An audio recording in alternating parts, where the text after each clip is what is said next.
Hello, hello, my friends. AmyR here with Prairie Paper and Ink. Welcome back to my face, my card making space.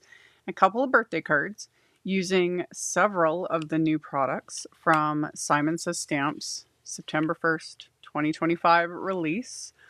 I'll have a link to the release in the description box below the video. There's a lot. It's a big release. There's a lot. Biggest thing I focused on was there's a new coordinating wafer die for a previously released stencil set, the Elegant Rose stencil set that I've done a couple of videos on already. I'll pop those into the end screen at the end of the video if you want to check them out. And then yeah, very simple ink blending, some stamping, die cutting, splatter, all the fun things. As always, everything I used will be listed and linked in the description box below the video.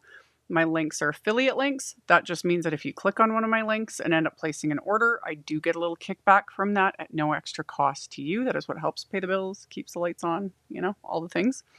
And yeah, let's get into making the cards. So the Elegant Rose stencil set is a layering stencil set that was released earlier this year. I think it was earlier this year. It was a while ago. And it was really popular. Like I said, I've done a couple videos on it. It kept like selling out, and there has been a lot of demand for a coordinating die set, and I was one of them. I was like, bring it on, love it. So that's what they did, and that makes me happy. So I have a panel of A2 cardstock. This is Simon Smooth White cardstock, and I used the die just to give me a visual to line up the stencils. You could just save the time and just use a bigger piece of cardstock, but I have like a bunch of these A2 size because I just reach for them all the time. So this way I'm able to line things up, because once you get the first stencil down, this one, everything else just lines up super easily. So the other thing I'm using, there are a couple of new ink trios in the Pawsitively saturated ink line, and I was like, oh, it's all just meant to be. Love it. So this first one I'm using, these are very kind of pinky plum shades. That first pale shade was Ballerina. Then this shade is Fairy. And yeah, like kind of pinky plum shades. That's how I would describe them. And they're pretty. So do the second stencil with that one, and then the final stencil I do with plum, which makes sense, you know? So love it. Love it. Yeah. And always, when you peel off the stencil, it's just like, oh, it's so good. It's so good.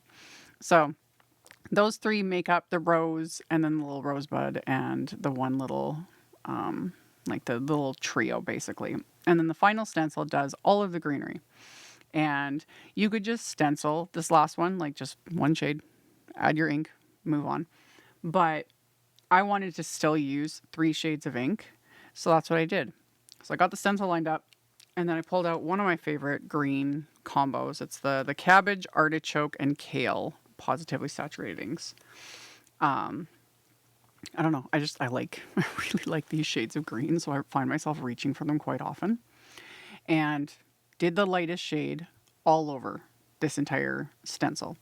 And then I'm going to go in with the smaller blending brush for the darker shades, and keep the darker shades more to like the stems and the like kind of the base of the leaves. It doesn't have to be perfect. I ain't too worried about it.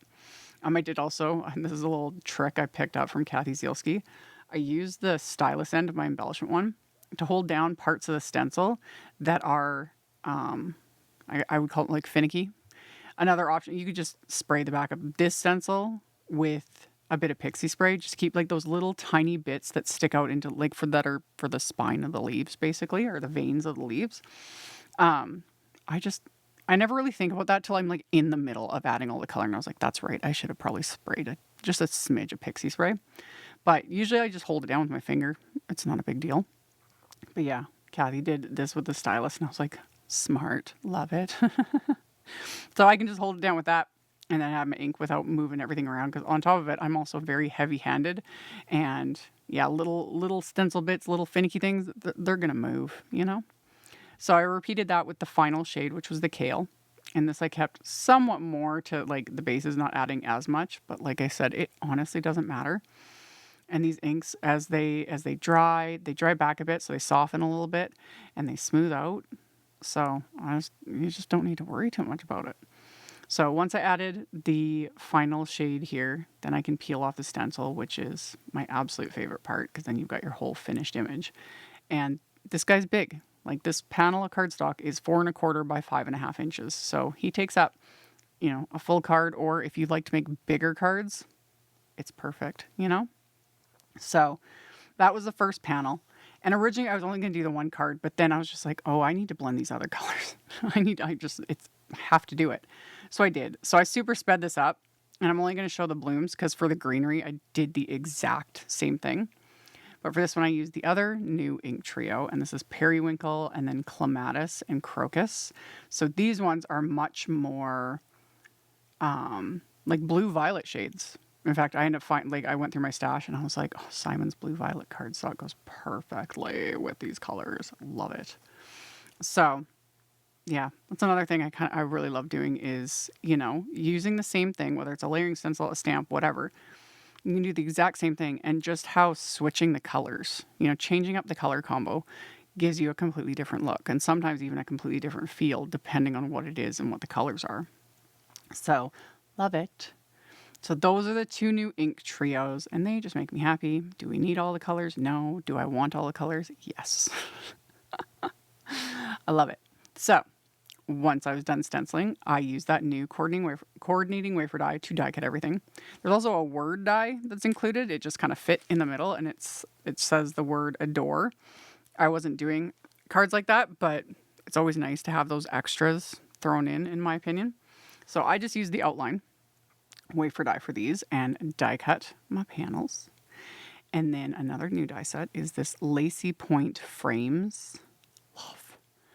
I love decorative edges. I have said this over and over again for the whole time I've been making content, like 20 years, really. I love it. So yeah, these are fun. These are fun. This first one, this is that blue violet cardstock. Love it. This one, and my camera's not doing it justice. It is an intense color. Like, it's very vibrant. So I die cut it with the largest of the Lacy point frames, and I also die cut some of Simon's cotton candy cardstock with that. And then I'm going to line up in my MISTI here. I put the Simon released a black Stampin' Stencil mat, which, yeah, at first I was just like, oh, cool, a black version. That's fine. I stuck it, though, as you can see, in my MISTI, and I was like, oh, I like that. I can see the lines better. So that's where this one's probably going to remain permanently, is in my MISTI, because then I have, on top of that, I have my grip mat, and that's all linked. But yeah, I can see the lines. So I've got the A2 lines there. Everything's lined up. So I use that to line up my background stamp, which is the Scripty birthday background. And I've got it centered in that A2 space. This doesn't need to be perfectly lined up. I was just getting a little finicky with things, but it's one way to line things up. So, and then after I laid out the cardstock, I inked up that background stamp with white pigment ink and then stamped that onto these panels. Then I cleaned off the stamp and my grip mat, got rid of all that white ink, and I'm putting my card bases in here. This is the front of the card. So I'm lining up the front of my card, and my card is going to be a top folding A2 white note card, so 4¼ by 5½ inches. So I lined it up there in the same spot. I put my Post-it tape right where the score line is so I don't get ink past the score line. And then I inked up that birthday, Scripty birthday background with the lightest shade of ink, so the ballerina ink. So that's getting stamped onto the card front. And I cleaned up the stamp, wiped off my grip mat, put the second card base in place, put my score tape, or Post-it tape right at the, not score, don't use score tape for masking. My brain's all over the place. Post-it tape, something non-permanent, to mask the score line there. And then this one I inked up with the Periwinkle, which was the lightest shade from the other ink trio, and I didn't ink it up properly, so inked it, stamped it. Again, got myself in the weeds there for half a second, because it's like most of this you're not going to be able to see. It's going to get covered up, but it's there. So after I stamped all that, I then am going to stamp the inside of the card. This is another new set. This one's from Kathy Zielski.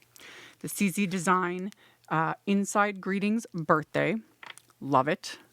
There's also a coordinating die set for this one, if you want that. And in true Kathy Zielske style. There's some just nice classic sentiments, but then there's a couple, funny ones, couple little snarky ones. Love it. Love it so much. Like when I first glanced at it, I didn't realize it was a birthday set because I read the sentiment that says, sorry, I wasn't there with you to mourn. And I read that part and I was like, oh, it's a sympathy set. And then I read the rest. I was like, sorry, I wasn't there with you to mourn the loss of your youth. Happy belated birthday. Love it. No notes. Perfection. I didn't use the snarky sentiments. I was gonna, but I went with the classic one from the set, and I stamped that onto the insides of my cards with the darkest shades of those trios. So I used plum and then crocus. And then my die cut sentiment that I chose is the handwritten happy birthday.